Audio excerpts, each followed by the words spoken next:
Hey everyone, how you lives treating you? It's Eric Lehman once again coming at you with another episode of EML77 TV episode 262. That's right, the month of June has been pretty good. Pretty good. The exception in the fact is on the last episode I talked about the Boston Bruins losing in the Stanley Cup Final to the St. Louis Blues. And in that game 7-4-1, I explained everything on that episode. If you haven't seen it, go see it now. I want to talk, I also want to talk about the two reboot of two game shows that have been from the one from the late 70s, early mid 80s, and the other one in the 80s. I'm talking about Card Sharks and Press Your Luck. They've been returning. Last night I watched both episodes, and of the series premiere of Press Your Luck. They had a special premiere on Tuesday night, which I get a chance to watch. It was really cool. Love Press Your Luck. Press Your Luck is one of my favorite games. My second favorite game show next to Bullseye, and the one hosted by Jim Lang, by the way. Press Your Luck has been one of my favorite game shows. Gave me my first nickname, inspired my first nickname, actually, Whammy, because I used to do the little ones in the whammy, that type of deal. How do I like this reboot? I think this reboot lives up to the original, and it definitely is. And all the people complain, Elizabeth Banks, she's a talented actress, and she does some comedy movies, and she fits perfectly with Press Your Luck, in my personal opinion. She's no Peter Tomarken, Peter Tomarken and Elizabeth Banks are a little bit different. Peter Tomarken is more of the comical type, but they're both talented actors. Remember, Peter Tomarken was an actor, did commercials and all that before he became a game show host, mind you. So that's something that him and Elizabeth Banks have in common, is they were both former actors. They were both actors, and now they were game show hosts. And if Peter Tomarken, if he was alive today, he would have loved it. He would. I think he would react more. He would react a lot worse when somebody loses like 48,000, 45,000, or even 53,000 on a whammy. He'd be like, "Ouch, that would hurt." I don't know. I think he probably did the fainting thing and be like, "Hi," because in the 80s version you had people lose $20,000, $30,000 on a whammy. Unbelievable, right? And and now with the dollar amounts hiked up in this version, the whammy hits, the whammy losses will be more painful. And now, in the history of Press Your Luck, we already have two players reach over walk away with over $70,000 in cash and prizes already. It's like somebody's got to creep up on Michael Larson's record of $110,237. Somebody's going to break that record. I have a hunch. That record is going to be broken in this. Because with $1 million in the bonus round gets more interesting. I'll explain more about the cool, unique bonus round that they had. The first question round only had 3 questions. And they used the correct buzzer answers for 3 spins, multiple choice 1 spin. That's pretty good. Second question round, it would be 4 questions instead. I think that's pretty good. And the prices are unique. The money amounts are bigger in 4 digits. 4 digits, and you can hit up to $10,000 in the spin in the second round. The whammy poses on the game board. I hope ABC or somebody from Press Your Luck gives us the close-ups of those whammy poses on the game board, or close-ups of those whammy slides. The LADs, the board looks great. I love the new whammies. And they had, They did remake a couple of iconic whammies. You had the one sticking his tongue out, the other one taunting the whammy. They had the arms raised one and the iconic hands on the wall type whammy. And they came up with a couple. I think the other one has a jumping whammy, but was going on one leg. I don't know, the whammy's laying a fart or something like that. I don't know what And they have one that's like thumbs down whammy. I like that one. And there's another one, and another new whammy pose is the point and giggle and laugh at the contestant whammy. Like covering some, that type of deal. And so we had that, and it got some. And the whammy animations, they brought back some iconic ones from the 80s, like the fortune teller whammy, the jackhammer whammy. According to one person who commented this on Facebook, the jackhammer whammy sounded like Daniel Bryan, which I think is pretty funny. But Daniel Bryan doesn't do the yes chant anymore. gotta watch the WWE program nowadays. A lot of people, I don't want to watch the WWE nowadays. Listen. All right, let's. So they got some new ones like I call this one the Oprah Whamfree. All right, like she said, you get a whammy, you get a whammy, you want to get a whammy, everyone gets a whammy, and I get a plop. Car falls on top of the whammy and drives off, which is pretty hilarious. And they have the Australian whammy that I call Whammy Dial Dundee, and throws the boomerang, takes all the money, and then the boomerang hits on the back of the head. Loving it. That was pretty funny. And they had the zip line whammy, which I think is pretty hilarious in itself. And they have the Bachelor whammy that I call the Chris Whamison whammy that I did there. And it's like, this is the final rose, and take a moment. And an actual tidbit about that, if you don't already know, that Chris Harrison was the voice of that particular whammy, which all you do is turn his voice all the way up. It's pretty cool. And so he was honored to be part of that, and he was really happy to be part of that. Let's see, the fortune telling whammy and the Mission Impossible whammy. That's a new one, which I think is pretty. This money will self-destruct in boom, no seconds. They brought back the weightlifter whammy. I thought it was pretty funny. They had the boy band whammies that I call Wham Sync. I would call them Wham, but that name's already taken. It's like, unless you want to honor George Michael, so in that department. But I call them Wham Sync, so I thought it was pretty funny. I love. Overall, the bonus round is basically, what happens in the 80s when two players whammy out and you're the only one left playing against the house. And you can't pass any spins, so you have to keep going until you stop. In this version, it's almost like that. It's almost like playing against the house. The only difference is you go through 6 different rounds. The goal is sort of like tic-tac-toe, Joker's Wildish type, is to get a certain amount of money to win. In order to get to $1 million, you have to get $500,000 or more. You do that, they bump the total to $1 million. And the cool part about it is they give you a chance to win prizes tailor-made just for you, based on your life stories, based on your likes, and everything, which I think is really, really cool. And if you know what's really cool?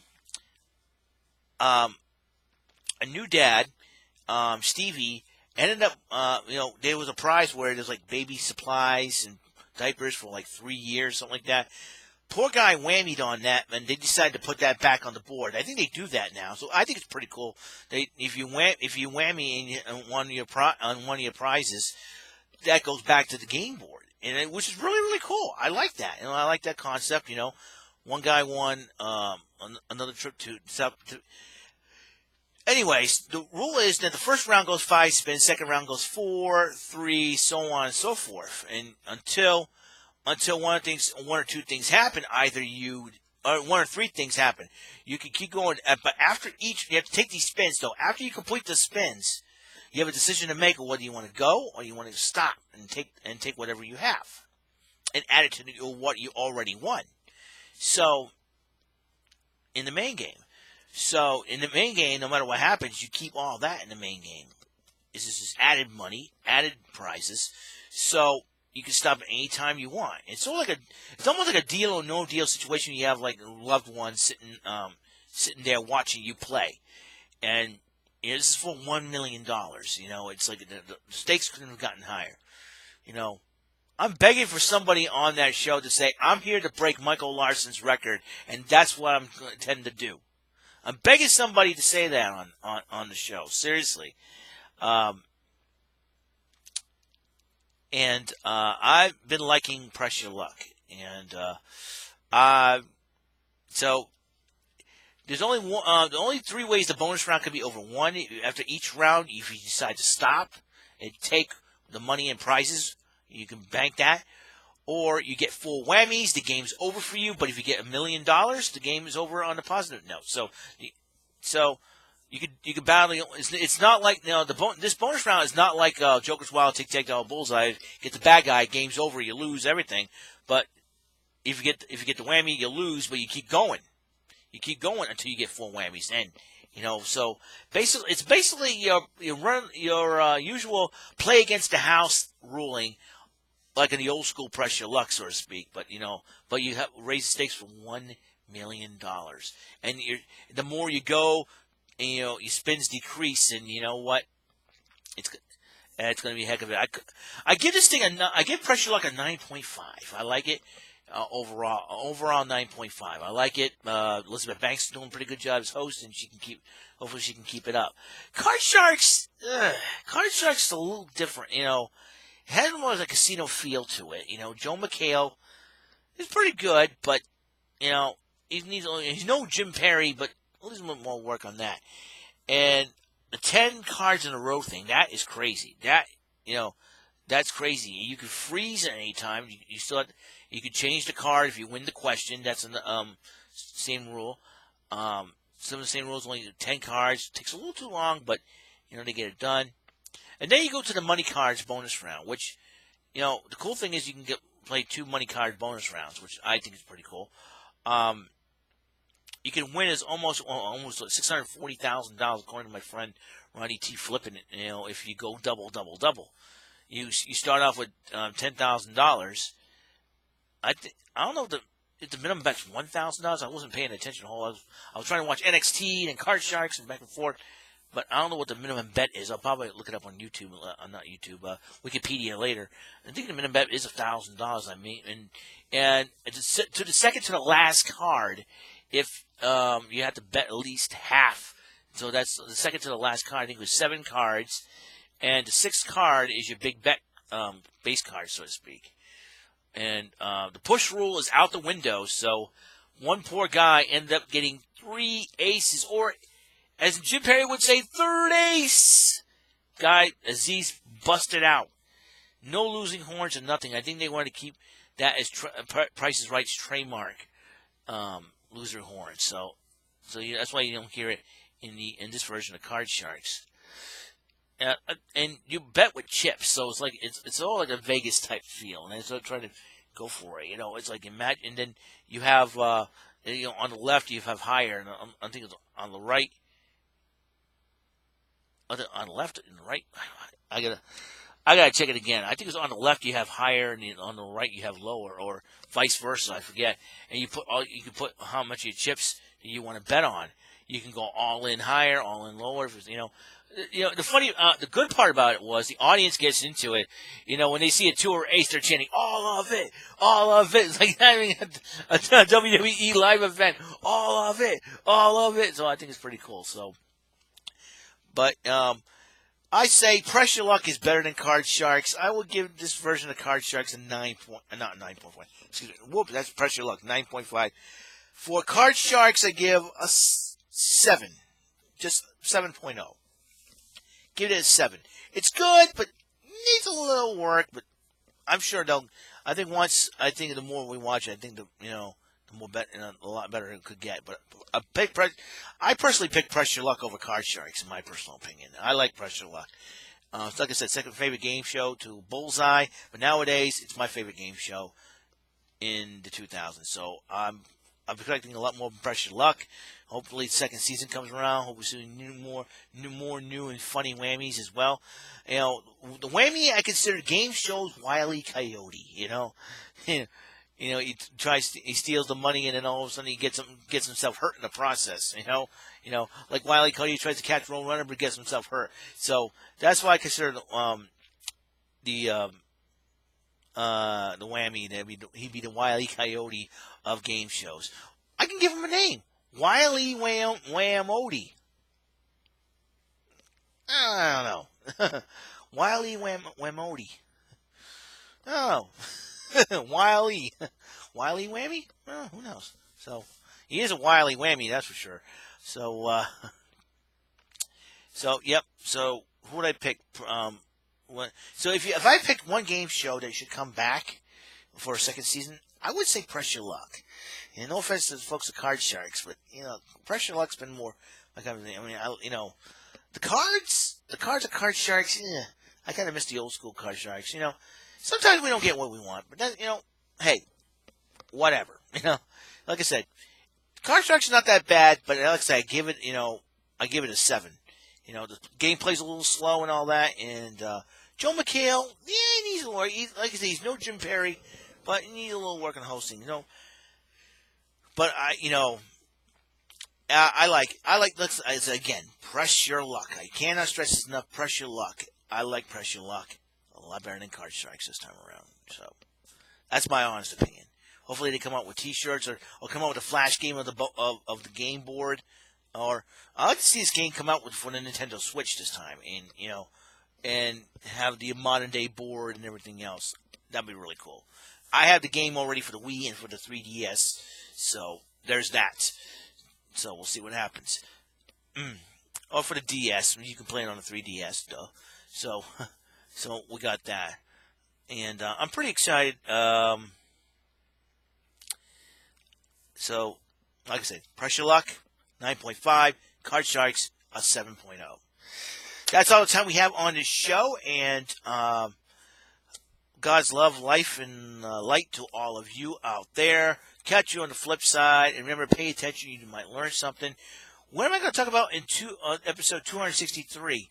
Well, 2 weeks from tomorrow is Super Mario Maker. I saw a lot of videos on the gameplays they've been doing at E3 here on YouTube, and I'm just really excited about what they're going to bring when I get it. And hopefully, for future episodes of Get These Thumbs, I will bring you some levels I would create and all that. You know, a lot of things are coming up in June. It's a lot of, people go on vacations and whatnot. And so, what's my deal? I don't know. It's been a rainy day today. It was very, very bad out.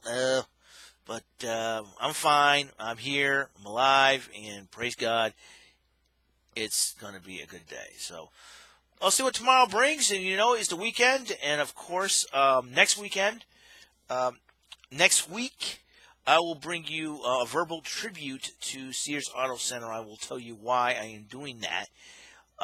It has a lot to do with the impact that it has on my family. And we'll see what entails over there. So I'll see you guys later. You guys have a wonderful, wonderful day. Episode 262 out. See ya. Bye.